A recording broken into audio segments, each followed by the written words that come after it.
Maqaa Abbaa kan Ilmaa kan Hafuura Qulqulluu Waaqa tokkotti ni amanna. Ameen.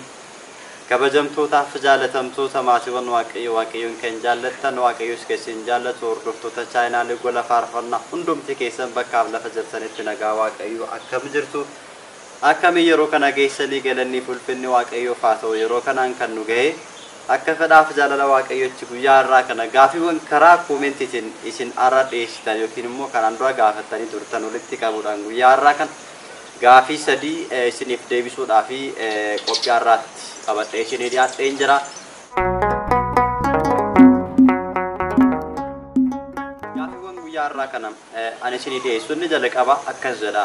Abbaan manaa fi haati manaa waliin osoo jiraatanuu isaan lamaan keessaa tokko amantaa biraa kan hordofu fakkeenyaaf isheen Ortodoksii yoo taateen immoo Pirotestaantii yookiin Pheenxee yoo ta'e isheen mana amantaa deemtee fooniif dhiiga Waaqayyoo fudhachuu dandeessi gaafii jedhudha jechuudha. Kan jedhu deebii isaa laalla. Inni itti aanu immoo foonii fi dhiiga Waaqayyoo kan jennu yeroo Kiristinnaa kan fudhanne sanaadhaayi. Yeroo Kiristinnaa fudhanneerra immoo yoo ta'e irra deebinee fudhachuu qabna gaafiin jedhus ka'eetu jira. Abbaa manaa fi haati manaa fedhii foonii raawwatanii booddee mana qulqullummaa Waaqayyoo guyyaa meeqa booddee deemuu qabu kan jedhu gaafiiwwan kana waliitiin kan kaasnu ta'a waliin kan laallu ta'a. Hanga xumura qophii keenyatti akkan hordoftan isiniin jenna.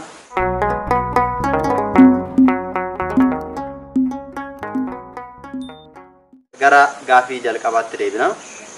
Gaafiin jalqabaa egaa abbaa manaa fi haadha manaa ta'anii mana tokko keessa erga waliin jiraachaa turanii jarreen kana lamaan keessaa isheen Ortodoksii yoo taate inni immoo Pheenxee yookiin Pirotestaantiidha. Jarreen kun akkaataa kana osoo jiraatanuu amantaan isaanii gargar ta'e osoo jiru isheen gara mana qulqullummaa Waaqayyootti deemtee fooniif dhiiga Waaqayyoo fudhachuu dandeessi gaafii jedhu. Gaafii kana gaafa laallu jalqaba irratti fooniif dhiiga Waaqayyoo jechuun maal jechuudha? Fooniif dhiiga Waaqayyoo jechuun jireenya bara baraa kan ittiin argannu mootummaa Waaqayyoo kan ittiin dhaallu hiikama cubbuu keenyaa kan ittiin argannu. Gooftaan keenya qorichi keenya Yesuus Kiristoos wangeela Yohaannisii boqonnaa 6:54 irratti dhuguman isiniin jedhaati. Foon koo kan nyaate dhiiga koo kan dhuge jireenya bara baraa qaba. Foon koo kan hin nyaanne dhiiga koo kan hin dhugne immoo jireenya bara baraa hin qabu mootummaa kootti galuu hin danda'u jedhee erga dubbaseen booddee foon koo kan nyaate dhiiga koo kan dhuge ani isa keessa jira innis na keessa jira. Yoo inni kufeeyyuu sababii fooniif dhiiga kiyyaaf jedhee isa nan barbaada jedhee ibsa bal'aa kana nuuf laate. Kanaafuu fooniif dhiiga Waaqayyoo jechuun jireenya bara baraa kan ittiin argannu mootummaa Waaqayyoo kan ittiin dhaallu hiikama cubbuu keenyaa kan ittiin argannu. Namni mootummaa Waaqayyoo dhaaluudhaaf biyya qulqullootaa galuudhaaf fooniif dhiiga Waaqayyoo fudhachuun barbaachisaadha. Akkuma barataan tokko yuunivarsiitii galuudhaaf qabxiin seensa yuunivarsiitii isaaf guutuu qabu erga immoo yuunivarsiitii galee achiitiif barnoota isaa xumureetiin baheetiin booddee hundeeffamee mindaa argatee hojjetaa ta'ee jiraachuudhaaf immoo dookimentiin akkuma isa barbaachisu dorgomee darbuun akkuma isa barbaachisu nutis jireenya hafuuraatiin dorgomnee darbinee mootummaa Waaqayyoo dhaaluudhaaf jireenya bara baraa argachuudhaaf fooniif dhiiga Waaqayyoo fudhachuun dirqamadha. Egaati fooniif dhiiga Waaqayyoo fudhachuun erga dirqama ta'eeti immoo namni fooniif dhiiga Waaqayyoo fudhatu kuni nama akkamii ta'uu qaba kan jedhu immoo laaluun dirqama ta'a jechuudha. Namni fooniif dhiiga Waaqayyoo fudhatu nama of murteesse cubbuu isaa jalqaba hojjete irraatii gaabbii galuudhaan kan of qulqulleesse cubbuu hojjete sanatti immoo lammaffaa deebi'aa akka hin raawwanneef yaada mataasaa Waaqayyo wajjin waadaa walii galee kan murteesse jechuudha. Kanaan booddee gara fuulduraatti cubbuu raawwadhe yakkan hojjedhe hundumaaf dhiifama naaf godhi yakka kiyya dhiifama naaf taasisi jedhee gara lubaatti erga deemee gaabbii galee of qulqulleesseetiin booddee gaabbiidhaan erga qulqullaa'ee lammaffaa immoo gara cubbuutti deebi'uu hin qabu jedhee kan of amansiisee murteessee waadaa ofiif galetu gara fooniif dhiiga Waaqayyootti dhiyaata. Kana hin taane taanaan fooniif dhiiga Waaqayyoo akkuma waan salphaatti ilaallee osoo gaabbii hin galin osoo hin qulqullaa'in fooniif dhiiga Waaqayyootti dhiyaanna taanaan sababii kanaaf jedheera qulqulluun Phaawulos fooniif dhiiga Waaqayyoo osoo isaaniif hin ta'in maalummaa isaa osoo hin beekin warreen itti dhiyaatan deenicha kan nyaatan xooficha keessaas kan dhugan baay'een isaanii sababii kanaaf dhukkubsatoo ta'aniiru. Baay'een keessan immoo dadhaboo taataniittu baay'een namootaa immoo sababii kanaaf du'aniiru jedhee jireenyaaf kan nuuf laattame seera isaa eeguu yoo baanne qulqullummaan fooniif dhiiga Waaqayyootti dhiyaachuu yoo baanne abaarsaa akka nutti ta'uu danda'u dubbatee jira. Kanaafuu namni fooniif dhiiga Waaqayyootti dhiyaachuu qabu cubbuu isaarraa qulqullaa'uu qaba. lammaffaa immoo jireenya gara fuulduraattis immoo cubbuutti akka hin deemineef murteessuu qaba jechuudha. Jalqaba egaa waa'ee abbaa manaa fi haadha manaa keessatti abbaan manaa fi haati manaa jireenya isaanii keessatti akkamittiin jiraachuu qabu kan jennu yoo laalle abbaan manaa fi haadha manaa jechuun tokkodha. Macaafni qulqulluun akkas jedha mucaan abbaa isaanii isaa haadha manaa isaatti simmaxxanaa lamaan isaaniiyyuu foon tokko ta'u erga jedheen booddee kun immoo iccitii guddaadha jedhee Phaawulos ergaa isaa warra Efesooniif erge boqonnaa 5:32 irratti dubbatee jira. Kanaafuu abbaa manaa fi haadha manaa jechuun yaadaatiin, qabeenyaatiin, adeemsaatiin, waan hundaatiin kiristaanaadhaan amantaa isaaniidhaan tokko ta'uun kan isaan irra jiraatu tokkodha waan jiruuf jechuudha. Tokko ta'anii. Kanaafuu jalqabatti warreen isinitti hin fakkaanne yookiin immoo isin hin fakkaanne wajjin walitti hin hidhatinaa. Namoota isin hin fakkaanne wajjin walitti hin hidhatinaa. Dukkannii fi ifni hariiroo maalii waliin qaba? Waaqayyoo fi seexanni hariiroo maalii waliin qaba? Xaawootii fi daabonni hariiroo maalii waliin qaba? Ifti dukkanni hariiroo maalii waliin qaba? Kan amanee fi kan hin amanne akkamitti tokko ta'uu danda'a? Kanaafuu kan isin fakkaanne wajjiniin walitti hin hidhatinaa jedhee qulqulluun Phaawulos jalqaba irratti dursee gorse. Kanaafuu gaa'ela keessatti namoonni amantaadhaan faallaa ta'an gara fooniif dhiiga waaqayyootti dhiyaatanii fooniif dhiiga waaqayyoo fudhachuu danda'u kan jedhu achi keessatti yoo laalle egaa inni namanne yaadaan amanne inni amane immoo isaan keessaa fakkeenyaaf isheen amanteetti inni namanne yoo ta'e fooniif dhiiga waaqayyoo yoo fudhatte miidhaa maaltu irra gaa faayidaan ishiin argattu maa inni ilaaluun barbaachisaadha. Jalqaba irratti akka amma kaasne amantaa isaanii tokko ta'uu qaba. Amantaa isaanii tokko ta'uu qaba. Maaliif yoo jenne yaadaanis amantaadhaanis adeemsaanis jireenyaanis waan hundaaniyyuu abbaa manaa fi haadha manaa jechuun tokko waan ta'u. Amma tokko hin taanetti fooniif dhiiga waaqayyoo fudhachuun hin danda'amu. Sababii isaa maaliif yoo jenne isheen amanteetti inni immoo namana. Isheen amma warra namanne sana wajjin kan isheen walitti hidhatteera. Hidhata kana keessatti immoo rakkoo guddaatu. Isheen gaabbii galtee soomtee cubburraa qulqullooftee gara waaqayyootti deebitee fooniif dhiiga waaqayyoo fudhattee dhufte. Qulqulloofteetti jireenya hundumaatiin qulqullooftee deebitee. Borummoo deebitee namtichoo namanne fooniif dhiiga waaqayyootti namanne kiristaanummaatti namanne waan ta'eef deebitee nama sana faana gaafa jireenya jalqabdu isa bira soomin hin jiru ishiin hin soomti isa bira saganni hin jiru ishiin hin sagaddi isa bira kadhannaan addaa tokko hin jiru kadhannaa akka amantaa isaaniitti yookiin akka amantaa isaaniitti gaggeeffatu amantichi adeemsichi faallaa waan ta'eef tokko ta'uu hin danda'a. Sila kana ta'eefiyyuu deebi'ee immoo gaafa jireenya foonummaa keessa galan jireenya foonummaa keessattis immoo rakkoo guddaa uuma. Rakkoon guddaan uumamu kun kaleessa isheen qulqullooftee kan dhufte gara xuraa'ummaatti deebite jechuudha. Dhiqatanii deebi'anii dhokkeetti kufuu jechuudha inni kun. Kanaafuu waan akkanaa waan ta'eefiyyuu gonkumayyuu waanta akkasiin danda'amu. Amantaadhaan faallaa erga ta'anii amantaadhaan namoonni faallaa ta'an keessaa namni tokko gara fooniif dhiiga waaqayyootti jiraatee dhiyaatee fudhatee deebi'ee nama sanatti deemuun hin danda'amu jechuudha. Sababiin isaayyuu warreen hin amanne faana walitti hin hidhatinaa jedhee macaafni qulqulluun addaan baasee qoodee nuuf kaa'eessu jira waan ta'eef. Sila kana ta'eef lakkii jireenya kee murteeffadheen immoo kophaa keetti fooniif dhiiga waaqayyoo fudhadhee jiraachuu danda'a jettee namni sun yoo kan murteessu taate murteessitee fooniif dhiiga waaqayyoo fudhattee jiraachuu dandeessi malee fooniif dhiiga waaqayyoo erga fudhataniin booddee deebi'anii gara nama namannee wajjin cubbuu addunyaatti kufuun hin danda'amu. Kanaafiyyuu of eeggannoo gochuun barbaachisaadha. Kanaafidha manni amantaa keenya dursaatii gaa'ela keessan keessatti karaa mana amantaatiin gaa'ela keessan gaggeeffadhaa. Gaa'ela qulqulluu raawwadhaa warreen isin hin fakkaanne faana walitti hin hidhatinaa jettee kan isheen barsiistu sila kana ta'e. Kanaafuu nama hin fakkaanne wajjin gonkumayyuu walitti hidhachuun hin barbaachisu. Oromoon gaafa mammaa kumee wal fakkaatu wal biratti fannisu jedha. Macaafa qulqulluu keessattis fardaa fi qotiyyoo akkamittiin walitti xamaddee ittiin qotuu dandeessa. Gosi isaanii sanyiin isaanii gargar waan jedhuuf kanaafiyyuu garaagarummaa guddaa qaba.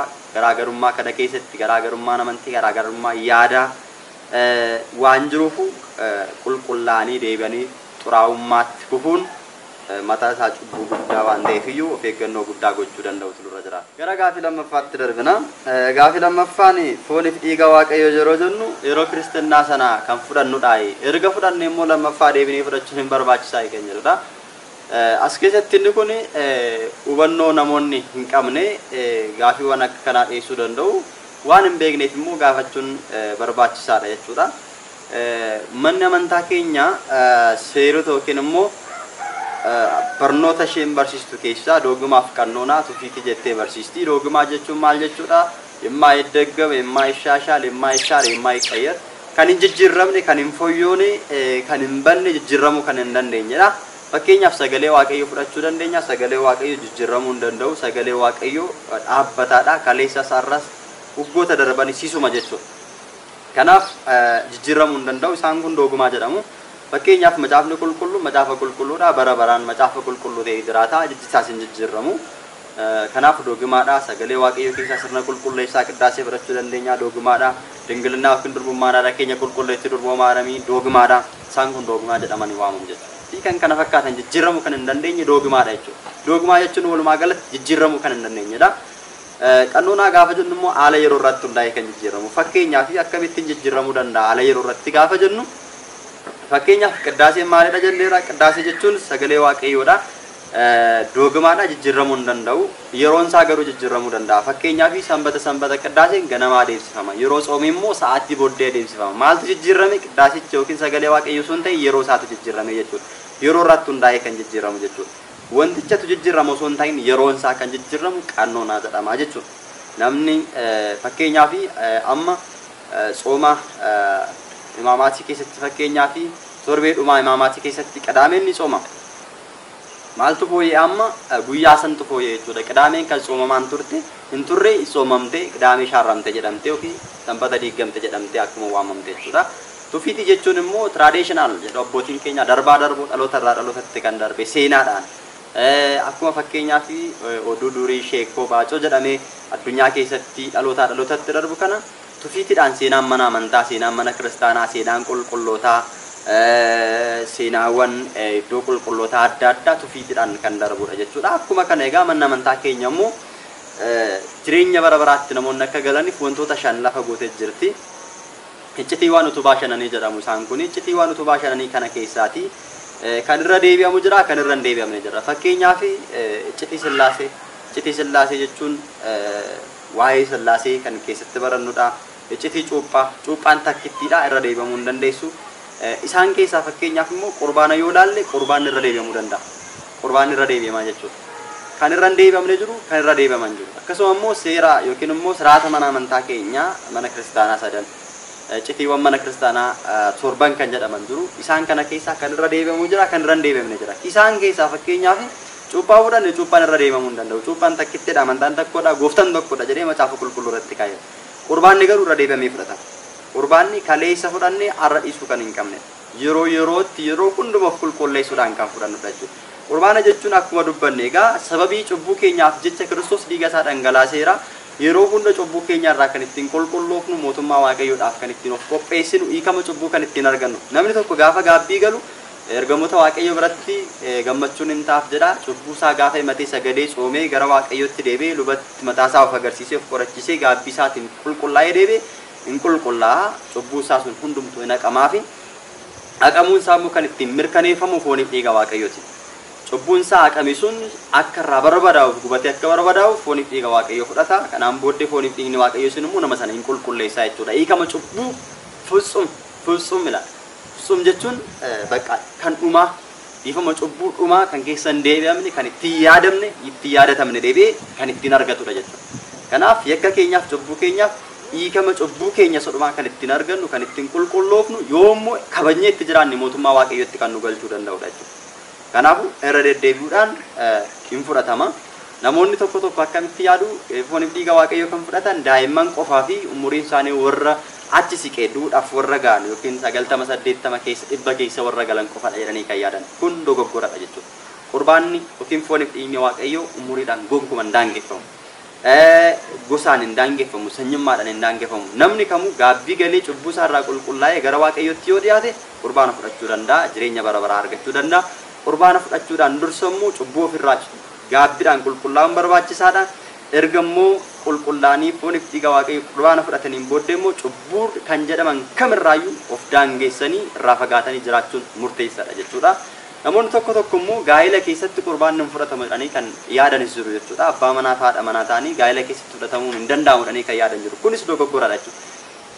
Gaabbii galaniiru taanaan jarreen lamaan abbaa manaa fi haadha manaa jechuun qaama tokkodha.